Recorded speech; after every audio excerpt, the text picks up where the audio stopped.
Oui, on va faire après. Vient, vu, oui, Oui.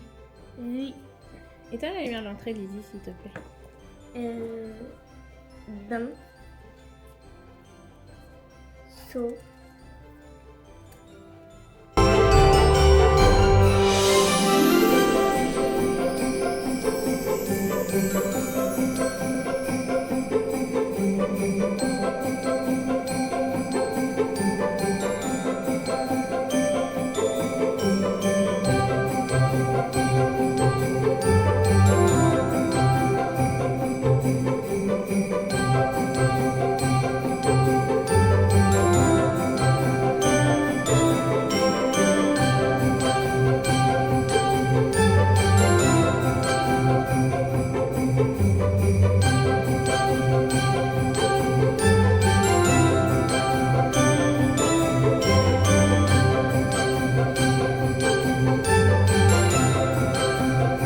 Salut à tous, on se retrouve, on est en fin de journée comme vous pouvez le voir. Là j'ai 5 minutes pour vous causer parce qu'après avec Lizzie on va faire le point avec son orthophoniste. Parce qu'il y a des petits réglages à faire au niveau de son suivi. Je ne cache pas que c'est pas la partie que j'aime le plus, mais j'en reviendrai plus sur le sujet une fois que les petites oreilles tendues ne seront pas présentes. Même si j'ai rien à cacher sur eux, mais là elle n'est pas bien face à ce futur rendez-vous. Elle est un peu barbouillée quoi. Mais sinon, j'ai bien bossé entre ce matin, parce que ce matin j'ai commencé 1 heure plus tard. Comment vous dire qu'on a l'impression qu'on fait une journée de cette heure de décalage.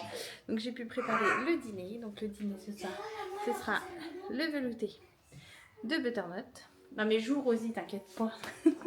Elle veut plus que ça se rajoute. J'en ai fait en 2 fois parce que on est nombreux. On aura une quiche lorraine. Là, et j'ai fait une tarte aux oignons, lardons, moutarde. Bon, c'est pas... visuellement, c'est peut-être pas très appétissant, mais normalement, gustativement, c'est bon. Donc c'est essentiel. Et ouais, il fallait absolument que je cuisine aujourd'hui, que je trouve le temps pour le cuisiner. Donc j'ai fait ça ce matin avant l'arrivée des petits livres et pendant la sieste. Parce qu'effectivement, ce soir, on a le rendez-vous et on rentre pas avant 19h. Donc il fallait que tout soit prêt pour que quand on rentre, on puisse prendre les douches, faire la routine du soir, les douches, dîner et c'est parti quoi. D'ailleurs j'ai mon téléphone qui sonne parce que je crois que c'est l'heure.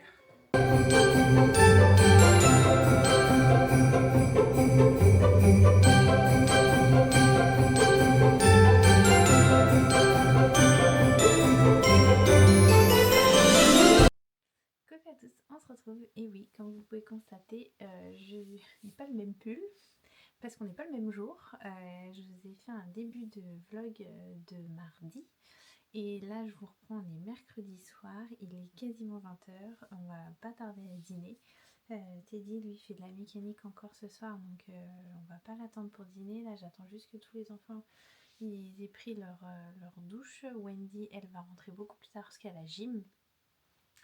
Nous, on a fait les commissions ce soir avec Lizzie. Le temps du cours de code de Fanny.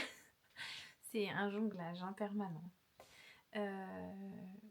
Mais qui fait que voilà, donc je vous retrouve mercredi soir. Je vous ai pas pris mardi soir. Comme vous savez, on a été au rendez-vous de l'orthophoniste avec Lizzie. Donc elle était barbouillée, comme je vous avais dit. Je vous cache pas que j'y étais aussi. Parce que Lizzie m'avait pas fait un retour très positif de de sa dernière séance d'orthophonie. Enfin pas cette dernière mais la semaine dernière. C'est pour ça que j'avais contacté l'orthophoniste afin qu'on y fasse un point. Et donc je vous cache pas que avec le trouble que quasiment toute la famille est porteur, c'est toujours les montagnes russes émotionnelles parce que en fait ça fait tellement d'années qu'on entend des choses négatives à chaque fois par les professionnels ou par des non-professionnels et qu'il faut toujours défendre, expliquer ce que c'est, donc nous, la dyslexie, les différentes dyslexies qu'il y a dans le mot dyslexie, parce qu'en fait il y a plusieurs dys, c'est comme ça qu'on les appelle, et que la dyslexie va apporter d'autres éléments sur le comportement de la personne. Donc, faut toujours en fait réexpliquer, il faut toujours se battre à dire il faut tel aménagement. Si il écoute pas, c'est pas parce qu'il ne veut pas, c'est qu'il ne peut pas. Et en fait, c'est ça, c'est cette fameuse phrase, c'est pas parce qu'il ne veut pas, c'est qu'il ne peut pas. Et franchement, je vous cache pas qu'on en est à je ne sais combien d'années. Faudrait que je fasse le calcul. 15. On doit. Attendez. Non, on n'est pas à 10 ans, mais on doit être à 8 ans, 8-9 ans de bataille. Que ce soit entre la première et là les dernières reconnues, 10. Et c'est toujours la même rengaine, le même combat, les mêmes dossiers à faire, les mêmes prises en charge à mettre en place. C'est pas que j'en ai marre, mais oui, j'en ai marre. Pas pour mes enfants. Pas pour eux, parce qu'eux, ils peuvent rien, ils sont nés comme ça, et voilà. Donc nous, on doit tout leur apporter pour que eux, ça aille. Mais j'en ai marre du monde extérieur qui ne comprend pas ce que c'est la dyslexie au niveau du monde scolaire. Donc je vous cache pas que j'y suis allée en me disant, pourtant c'est une professionnelle, c'est une orthophoniste. Mais c'est vrai qu'elle travaille pas comme notre ancienne orthophoniste qu'on aimait beaucoup, et je sais qu'il faut toujours s'habituer au nouveau, ça apporte toujours du positif, il faut toujours tirer le positif de quoi que ce soit. Mais là je m'étais dit, oh purée, qu'est-ce qu'il y a, qu'est-ce qui va pas, qu'est-ce qu'on va devoir faire. Parce qu'en fait c'est vrai que notre ancienne orthophoniste faisait ses séances, et on faisait le point à la fin et ça s'arrêtait là. Là, en fait, on a 2 orthophonistes qui nous demandent de faire du travail à la maison.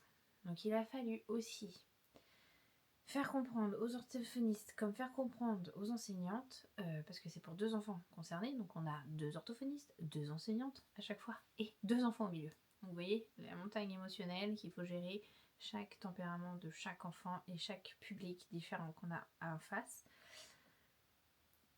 En fait, leur expliquer que les enfants ne peuvent pas être partout à partir de 16h30. Donc en gros, ils peuvent pas être aussi bien à faire les devoirs qu'on en a pour 1h30, faire le travail de l'orthophoniste qui dit non mais c'est pas plus de 5 minutes, mais que nous on met une demi-heure à faire. Enfin, ça fait qu'on finit sur des 2 heures. Sauf que les 2 heures, chaque soir de la semaine, on les a pas. On les a pas parce que en fait, il n'y a pas que ces 2 enfants. Non, je pensais qu'il y avait quelqu'un qui arrivait, mais c'est pas gênant. C'est pas qu'il n'y a pas que ces 2 enfants-là de la famille. C'est ça en fait, c'est qu'il y a tout ce qui tourne autour de la famille à gérer. Que ce soit les sports, style les commissions ce soir, les rendez-vous quelconques, les cours d'auto-école, enfin voilà, j'ai envie de vous dire comme tout le monde. Mais je vous cache pas que chez nous c'est quand même multiplié.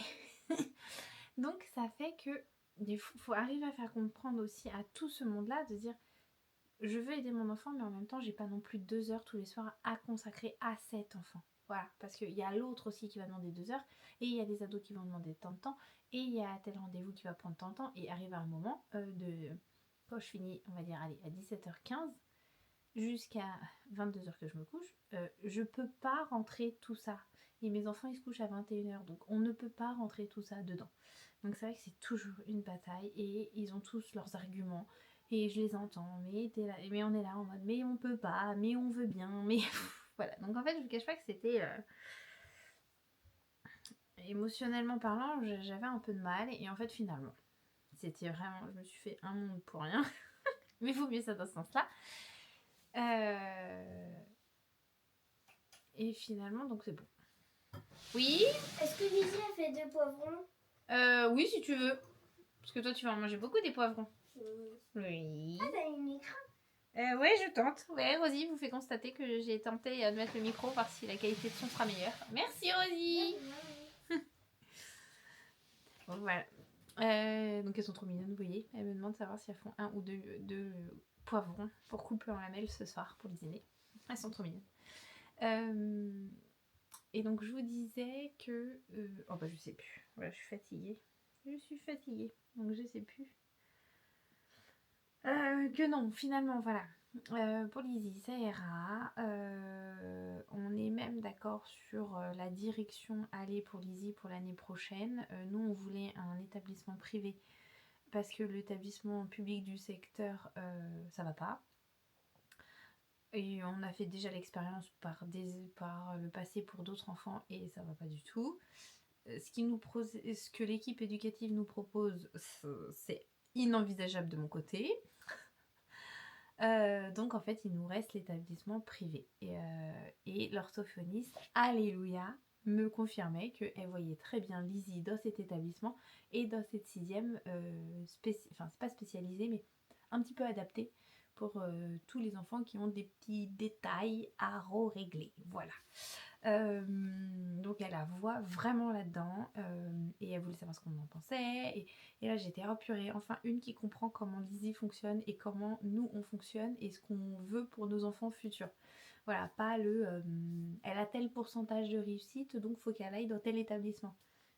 Pas du tout, ça n'a rien à voir avec le pourcentage de réussite. Arrive un moment, il faut aussi penser au bien-être psychique et psychologique de l'enfant. Donc voilà, c'est pas parce que l'établissement va être génial de A à Z avec un super encadrement, avec des super équipes, que l'enfant va s'y retrouver. Il faut aussi penser à l'âme et la personne est l'enfant.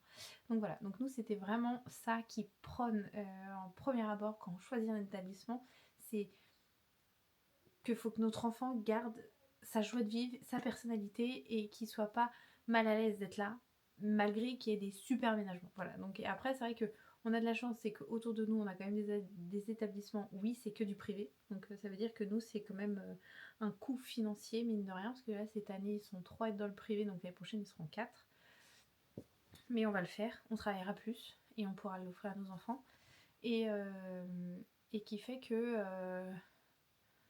voilà, là au moins c'est Lizzie sera bien et l'établissement va lui apporter une partie de ce qu'elle a besoin. Voilà, pas l'entièreté parce que c'est pas possible, mais une partie de ce qu'elle a besoin comme aménagement.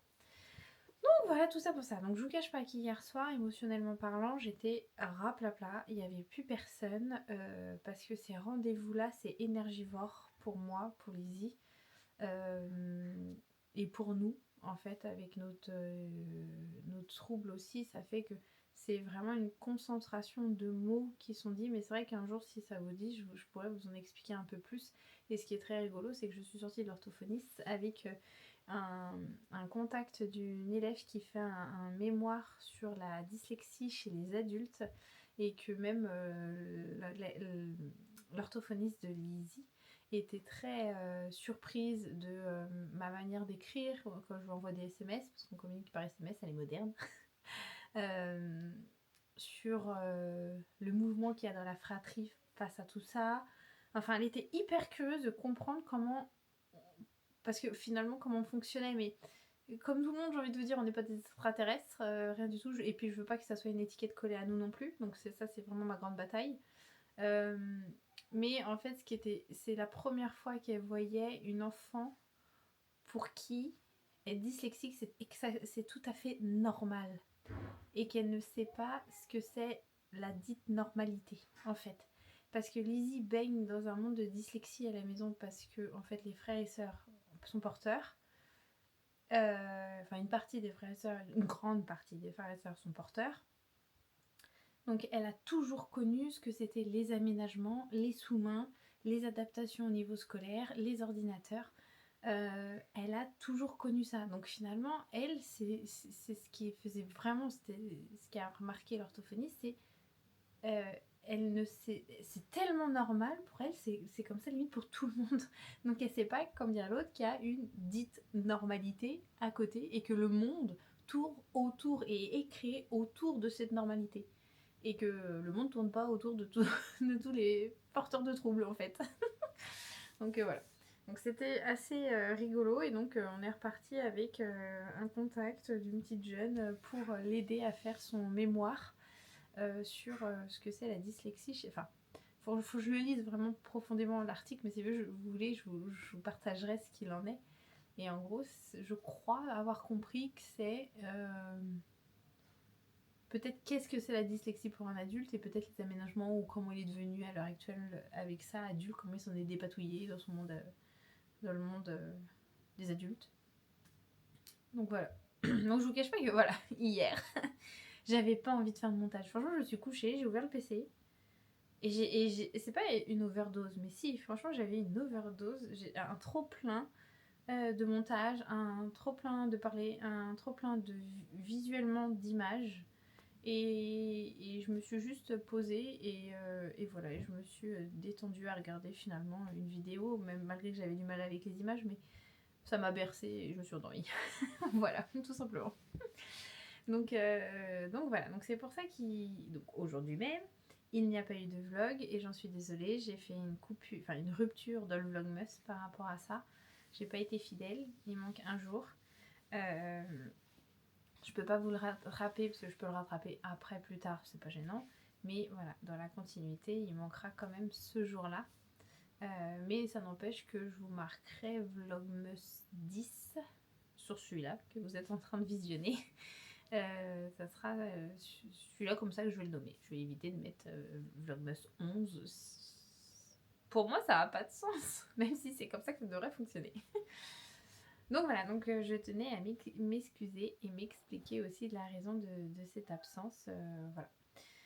Mais sinon, de mon côté, là, purée, je suis pas couchée, mais je me dis, est-ce que je fais ça demain matin? Mais je vais encore le regretter, parce que le lendemain, je me dis, mon Dieu, pourquoi j'ai pas fait ça la veille? C'est que demain matin, c'est l'association, et j'ai du matos à emmener à l'association demain, parce que c'est notre dernière matinée avant Noël.